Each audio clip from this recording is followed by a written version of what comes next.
Event organizers, get ready to level up.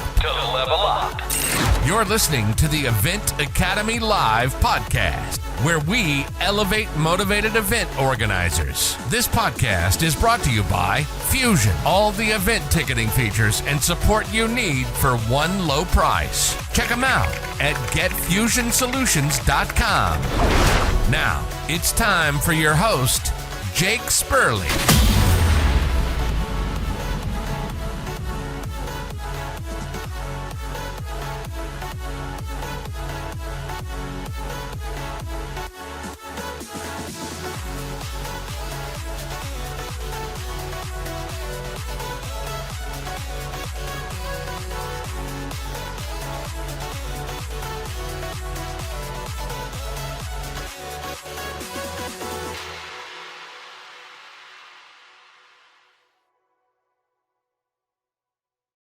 Welcome back to this week's episode of Event Academy Live. I've got somebody who is relatively close, just a state away, up in Washington, Moses Lake at the Grant County Fair. Now, if you're from the Pacific Northwest, you might get it mixed up because there's a Grant County in Washington and there's a Grant County in Oregon. Don't be fooled. This is the guy from Moses Lake, Washington. His name's James. I'm really excited to talk to him about not only his fair, but what he's learned about running fairs, and maybe, a tip or two, of things that he's learned about running a fair in, I'm going to say, a more remote location, a location that isn't dense, like the downtown Seattle or the middle of Portland, right? So without further ado, James, thanks for joining me today. Thanks, and call me Jim too, because only if I'm in trouble am I called James, and that's usually by my wife. Well, I don't want to be confused with your wife. That could get awkward real quick.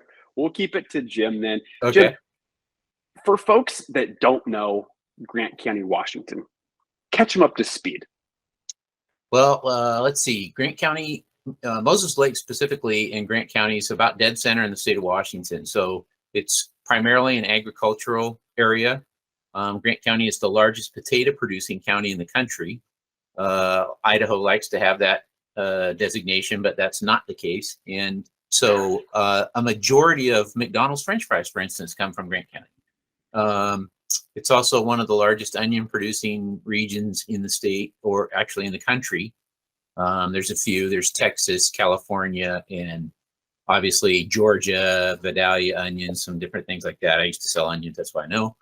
But it's a really big agricultural farms. There's not that many small farms anymore. Most of them are mega farms.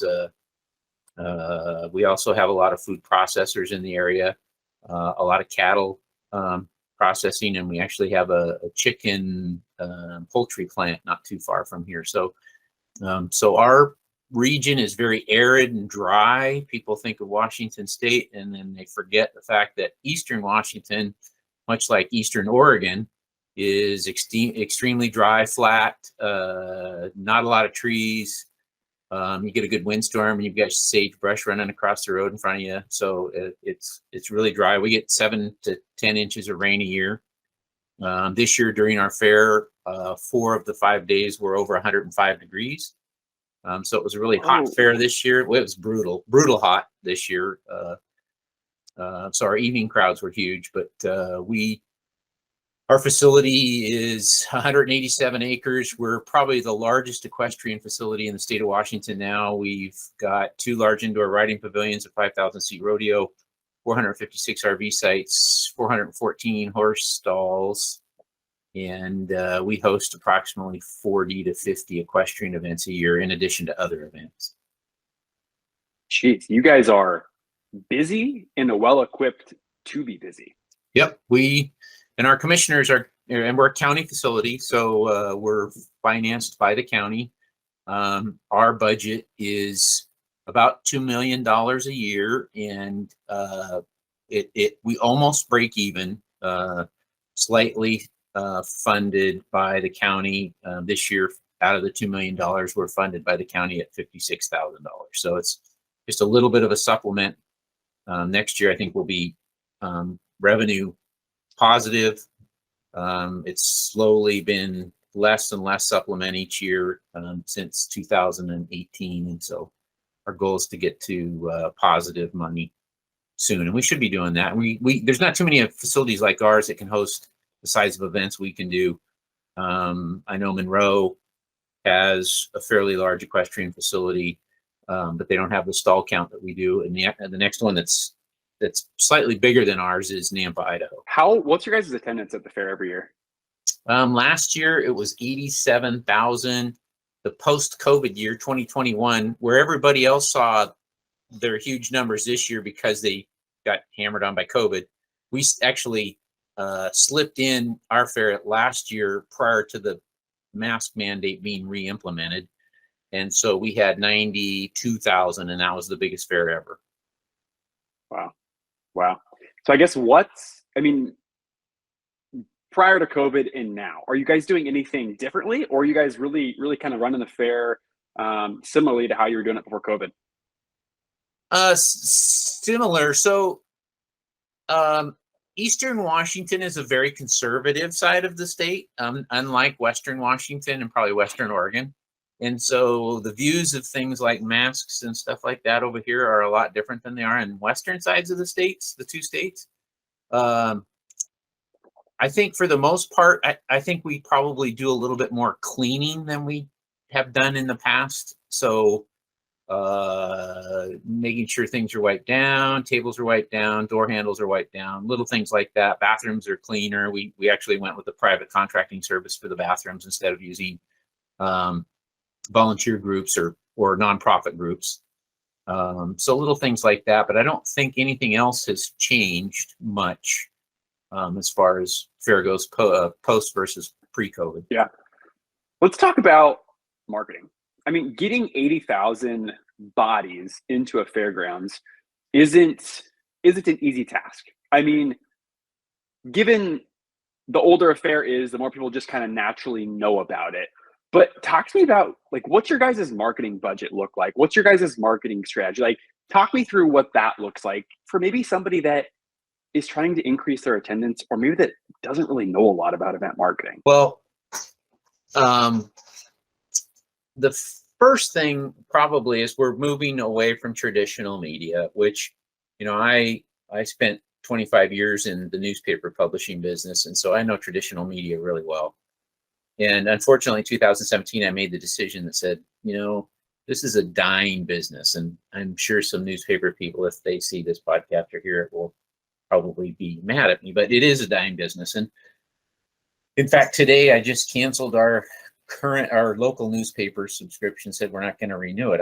There's nothing in it that's relevant anymore to me or to the facility. So traditional media is definitely not the way to go. We do some radio, which still is effective. We have a local station, KDRM, that we use.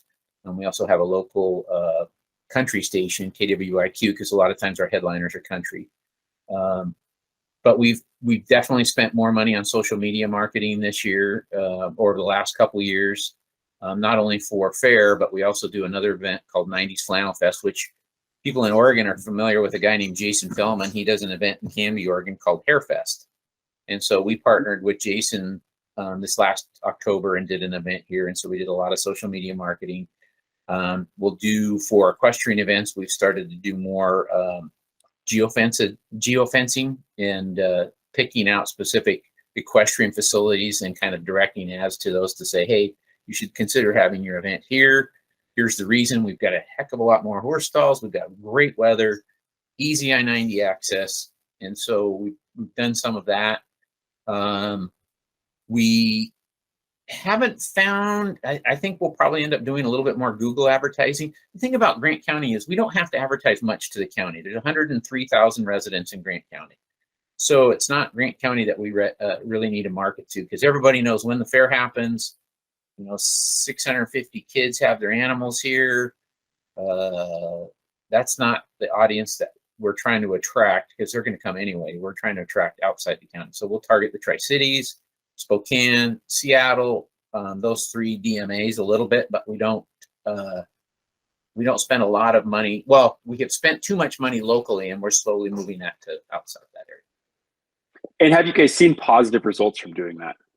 definitely social media marketing is much more responsive in a short amount of time.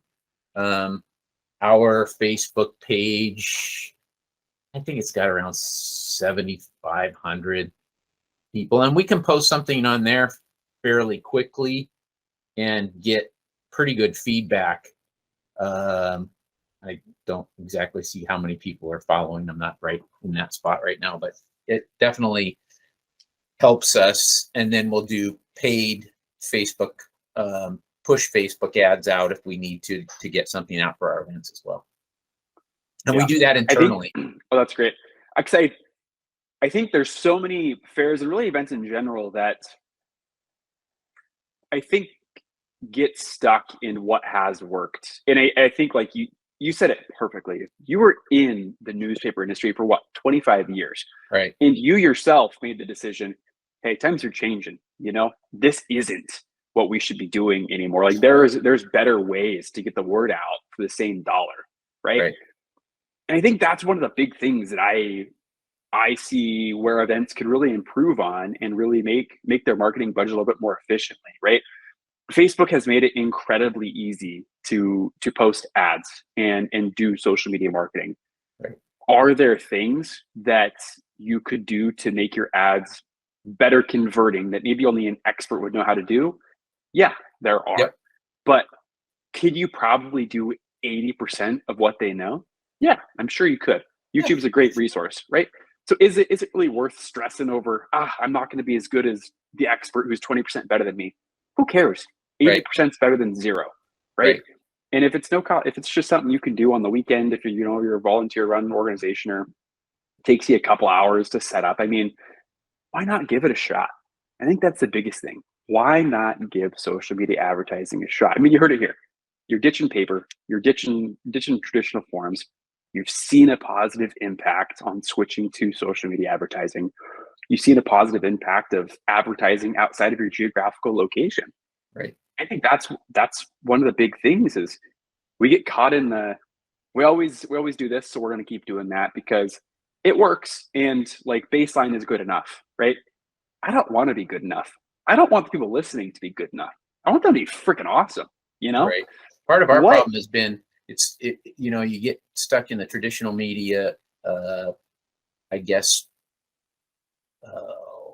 the mouse wheel, where the rep calls you up. They've already got a spot from the prior year. Said, hey, Jim, you want me to run that spot again? It's so easy to say yes. And, with some modifications or that print ad and make some modifications. It's not that effective, but it's very easy to say yes because I don't have to do a whole bunch. The one thing that we found this year with one of our events, which was called Mora Vida, so it's a celebration of life, but it's based on Day of the Dead on around the 31st of October. This year was on the 29th. We did hire a fairly robust graphics person, and the ad content that came out for that was what I thought was phenomenal, and the feedback we got was great. 4,000 people showed up to a first year event, which really surprised the heck out of us. And so there are times when I think it's important to use somebody who's really got an eye to embellish on your digital marketing to make it look a little bit better rather than, I'm as creative as drawing stick figures and that doesn't work. So I think it's important to use somebody in those times when you're really stressing about, oh my gosh, is this going to fly? It's worth spending a little bit of extra money to make it fly rather than rely on that 80%. So I guess in that one instance, we did that. We went for the 100% and said, what the heck, let's try it. It was expensive, but I think we'd probably do it again. For the listeners that are still hesitant, they don't know where to start. Like, give them maybe some words of advice to either how to get started, or maybe what you went through going, like, what did that process look like going from newspaper, radio, and then switching all the way over to different forms of advertising? That's probably the $1 million question. First of all, I found that and I was in the business for a long time. In fact, our newspaper was had one of the first websites. So, I've done a lot of digital stuff. I grew up in the era of 8086 computers from Microsoft and stuff like that. I mean, I've been on a computer for since the 8086 came out, which I think was like $4,000 for the computer. Anyway, not to digress. The thing that I think is the hardest part is to put together kind of a plan and kind of stick to it. But I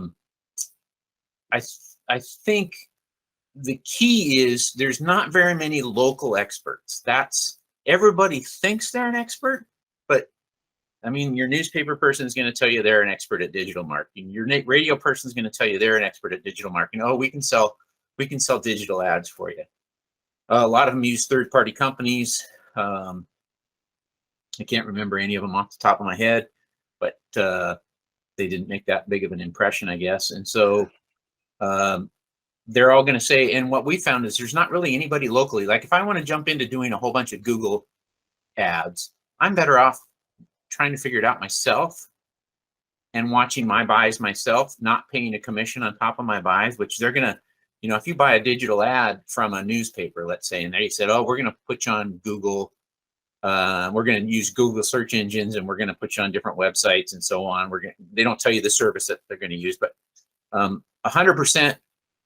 So let's say it's $100. Well, 50 of that $100 is going to go in their pocket, and the other 50 might go towards the buy. And in a lot of cases, it's even less than that. So when you use a company, sometimes you have to be cautious in that.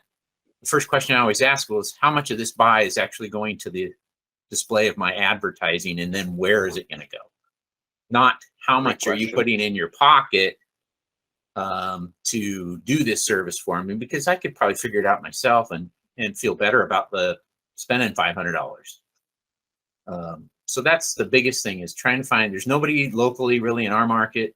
Small markets, I would spend a little bit of time doing some online research and seeing if there's some ways. And I would start with placing some social media ads. They're fairly easy to do. Maybe push some of those out, target some specific areas, target an age group. If it's real specific, you could target kind of a genre of type of advertiser you're a person that you're going for. But I think that's probably the easiest way. And then spend some time understanding, I don't know if they call it Google AdWords anymore, but something along those lines. And so that's usually the easiest way to start. Yeah. And you brought up a good point. Everybody thinks that they're an expert. And most of the times,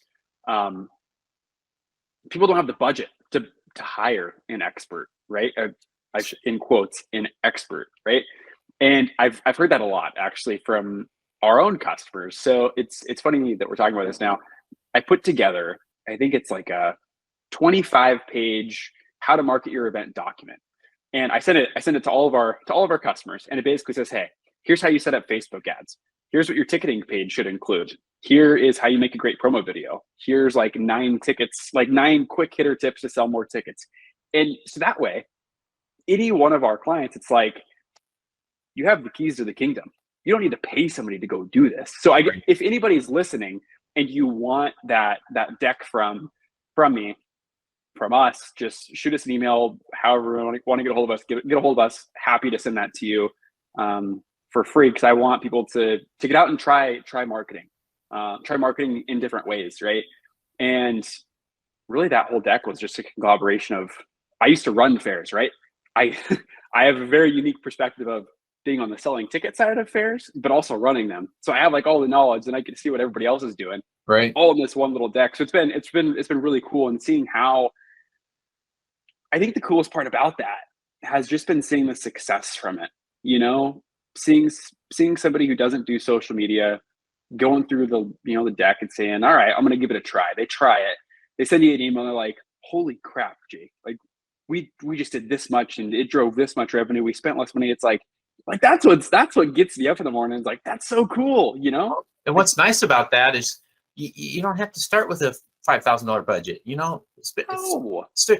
It's almost like an investment account that you handle on your own. Okay, I'm going to invest my own $1,000, but I'm going to give $50,000 to my broker or whatever it is. I'm going to play with that $1,000 and not feel bad if I screw something up. It's the same with marketing. If you throw $250 at a social media ad, and target some areas and see what happens, or even $100. Yeah. James, I don't know if I've told this story ever on this podcast, but we're going to tell it now. Cause I think it's a really good one. It's important for marketing's sake. Cause I like kind of this marketing topic we're on. The first year that I took over marketing for the fair that I was at, it was Columbia County. It was in Oregon. We did 100% print advertising. It was like print and radio. We didn't do anything on social media. And at the time I just turned 21. So, which crazy in itself, a 21-year-old doing the marketing for a fair. Interesting choice back when I was 21. I think my budget to market the whole fair was $2,500. I had $2,500 to market a whole fair and get over 30,000 people to come. At the time, I thought that was a massive budget. I was 21. I didn't know any better. Right. So here's what I did. And with that, I only spent $2,000 and I increased attendance by 38%. That's pretty amazing. Spent less money, increased by 38%. Here's exactly what it is. This sounds silly in hindsight. I bought 100 yard signs for $1,000 in total. And I put yard signs all throughout the county because that's a one-time investment that I can use for years and years and years to come. Because I knew that not everybody was on social media. Would I do that knowing what I know now? No, I would not. But that's just what I did.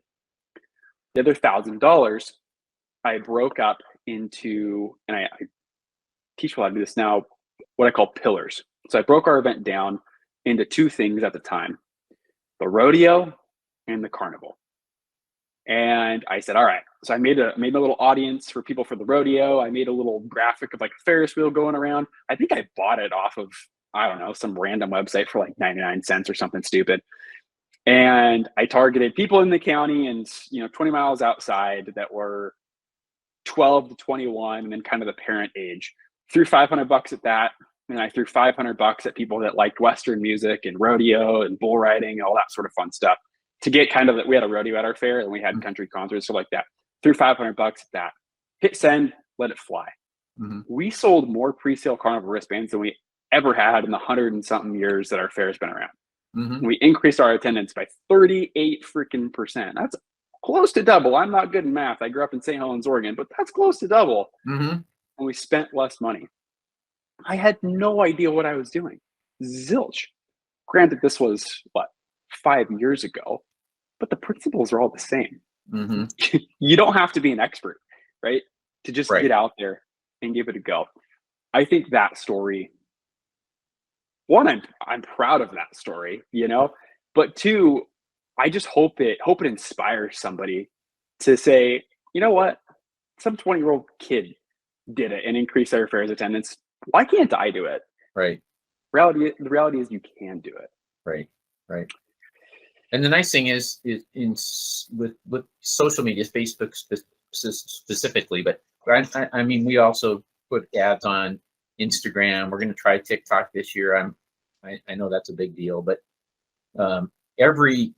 you can target every age group on Facebook, because I know that the younger groups tend to that's not as big a deal for them, but they're still on it. They're still checking it for family. What's the fam doing? They'll check it for family.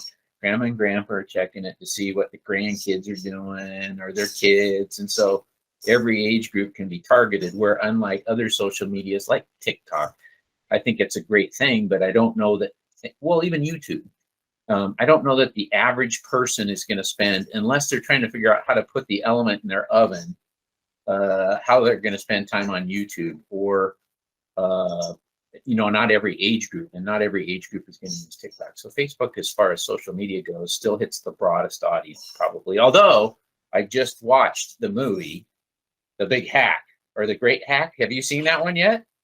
I haven't. What's it about? Yeah, well, it's not necessarily politically correct, but it's about the 2020 election. And there's a company called, what were they called? They were out of Europe, and they were in partnership with Facebook, and they ran the campaign for Trump. And it talks about how social media was used to influence what they called they didn't call them the influenceables. It was something like they were basically the people that hadn't decided which way to vote. And so they talked about how influencing they could use social media to influence those votes. And they were very good at it. In fact, there was a lot of different issues with it, but it did bring up a point that you can reach people, an audience that you may not be able to reach, and actually get them to respond in a different way that traditional media can't do. Yeah, no, you hit the nail on the head there. I want to switch gears a little bit, Jim. What is something that you think you do really, really well with the events that you produce that maybe sets you apart from other people? I think our customer service and our flexibility is one thing. So we do about 110 events at the fairgrounds a year. We host. We only do 3 that we are the promoter of. So the events that we host, I think the key is our rates are still fairly affordable. We really cater to the customer, and we're flexible, and we don't nickel and dime them to death. So, for instance, if you're putting on a 700 horse barrel race and you go to a facility and they charge you to pick up the horse manure in the parking lot, to me, that's kind of nickel and diming. So our rates are built such that we don't nickel and dime a group, and we really respond to the customer. So I think customer service is probably the biggest. For our own events, the 3 that we do, I think it's bringing something to the area that isn't available here normally. I mean, Moses Lake is kind of isolated. It's 2.5 hours from Seattle, an hour and a half from Spokane. So people have to drive. If you want to go see George Strait, for instance, this summer, you got to drive to Seattle to see George Strait with Little Big Town, and I can't remember who the other one is. But so to see that kind of entertainment, so we'll try to bring in a group. And like last year, we had Lone Star, which it's an older country group, but it hits the demographic that works here. So. Yeah, I think I was just talking to I think it was Rachel at Lane County about customer service and how important that is. And fair time, it can get busy. Like you don't have time to answer everybody's questions, change tickets. Like you don't have time to do it. But that's the little stuff that can seriously make a big impact. You know, just providing people with friendly service when they get to the gates, or providing reasonable rates, responding to their questions, or guiding them to where they can get the answers. You know, one positive experience, they're going to go tell 10 people. One negative experience, they're still going to go tell 10 people about the negative experience. And it's definitely something that I want event organizers to realize, that just because they're buying tickets doesn't mean they're a satisfied, happy customer. Right. Like their experience with you starts the second they hit your website, or the second they start looking for tickets. It doesn't start when they get to the gate. It doesn't start when they get to the grandstands. It starts the second they start to buy tickets to your event, or they go to your website. And it doesn't end until their car physically leaves the property. Even parking attendants waving goodbye, positive experience to end a great time at your event.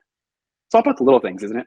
Yeah, it is. And the other thing that I really try to do is especially during fair, I try to make it so that my schedule is fairly open, so that I can do kind of I really enjoy walking through the barns, talking to the kids that are doing the animals. You'll see me with my grandkids eating Block 40 ice cream at 8 in the morning because I love ice cream, and I'll eat it again at 6 in the afternoon. Those are the little things. I'll be the one picking out garbage out of a garbage can, and people are kind of like, Jim, what are you doing? So you can't sit in your office. You've got to be out and about and be willing. I've always found, and it's kind of a trait that you try to instill in everybody that you employ, is you got to be willing to do anything, from cleaning the toilet to picking a garbage bag out of a garbage can to picking up trash on the ground. Me and the sheriff, the sheriff and I this last fair, was 9 o'clock in the morning. It was still 95 degrees. He's in full gear, full vest, gun, belt, the whole 9 yards, long pants, long sleeve shirt. No, he had a short sleeve shirt. And we were out picking up garbage at the south end of our facility during fair in the morning prior to opening. And those are the kinds of things that people remember. They look at you and you go, wow. The other thing I found is you got to make sure you emphasize what's important at fair. And for us here being an ag-based community, kids and animals is probably the most important aspect of fair for me. And celebrating the fact that this is kind of going to go against the grain, but that 16-year-old FFA kid isn't sitting there on their phone, texting some friend. They're showing you their sheep or their steer or their pig, and they're learning a set of skills that's quite a bit different than their normal everyday routine. So it's I used to when I did the opening ceremony this year, I talked about the tactile experience. It's the tactile experience. They're touching something and doing something physical, not just through an electronic device. And so there's a benefit there, and that's really important to us. Jim, as we wrap this thing up, I have to tell a story about last year when I was at fair. Kids are getting a bad rap. They're on their phones, they're lazy, they're this and they're that. I'm here to tell you that is nothing further from the truth. Yeah, I don't think and they're the lazy. reason I know that, and how you can prove it to yourself, is by going to your local fair, going into the barn, and going and talking to a kid. Oh yeah. I grew up in 4-H. I raised swine all throughout. I think 7 or 8 years I raised swine. Fair was the best week of summer. There was no better time to be a kid than being a 4-H kid at fair. Mm-hmm. And I had the opportunity to go back to my hometown fair and be the 4-H judge for swine. And 2 days you're doing showmanship, you're judging showmanship. There were over 100 pigs there. I mean, it's a tough job. I would do it again, but being a judge is very tough. Even the kids that didn't get the blue, they didn't get grand champion, they come up and they say, thanks for making the drive, and coming to judge our project. Like, we really appreciate it. Seeing the kids just being happy that they're there with their animal, it's not lost. No. And you can go to any barn at fair and you can find that. And that was such a great experience. God, those kids, they're so well spoken and they're so well read and they're so willing to engage you as an adult in a conversation about that animal, which a lot of kids don't get that kind of interaction, I guess. And so, I mean, every 4-H FFA and even Grange kids, they're an amazing group of kids. If you're a parent, you're listening, and you want to get your kids into one of the greatest things they'll ever do, 4-H or FFA, that's my vote. And you can start with a rabbit. You don't have to start with a pig. You can start with a rabbit. Yeah. You don't have to start with a pig. You can do rabbit. You can do quilting. I mean, you can do whatever you want. They've got archery, quilting, baking. I don't care. Just get them into that community because it's a great group of people. Jim, as we wrap this thing up, if you were to just give a couple points to maybe a new event organizer or somebody trying to level up their game, what would be some tips or advice you'd want them to know? First one is understand your budget. Expense and revenue. Is it worth doing the event? Actually setting almost like a mission statement. What's the purpose of the event? Because there's nothing worse than putting on an event where you don't really understand what the goal of the event is. I'm a big believer in, okay, why are you doing this? Because you're going to put in a whole bunch of work and you better understand why you're doing it and have the passion for that cause. Otherwise, forget doing it. The other one is, grab a group of people that are interested in the same thing and pick their brains, and pick people that have maybe done the same event, pick their brains. Most people are willing to share their information, and very few, unless it's somebody that's right, like in the same neighborhood and trying to compete against you. Pick their brains and steal all the best ideas. Best ideas usually are stolen from somebody else. Very rarely are they ones that we create ourselves. And then if it's not fun, don't do it. That's probably the third thing. Yeah. Great advice. In this episode, we talked about marketing, how you get into social media marketing, how kids are a lot better than we place them out to be. Different ways that you can jumpstart kind of what you're doing at your fair. Jim, I really appreciate you taking the time to chat with us today. You bet. I know the listeners here are going to find find great value. So thank you. You bet. You bet. Everybody, thanks again for listening to this week's episode of Event Academy Live. We'll see you next time. Thank you for listening to the Event Academy Live podcast. This show is powered by Fusion. Event solutions for the modern event organizer. Don't forget to like, rate, and review. We hope you enjoyed the show. Until next week, keep leveling up, fellow event organizers.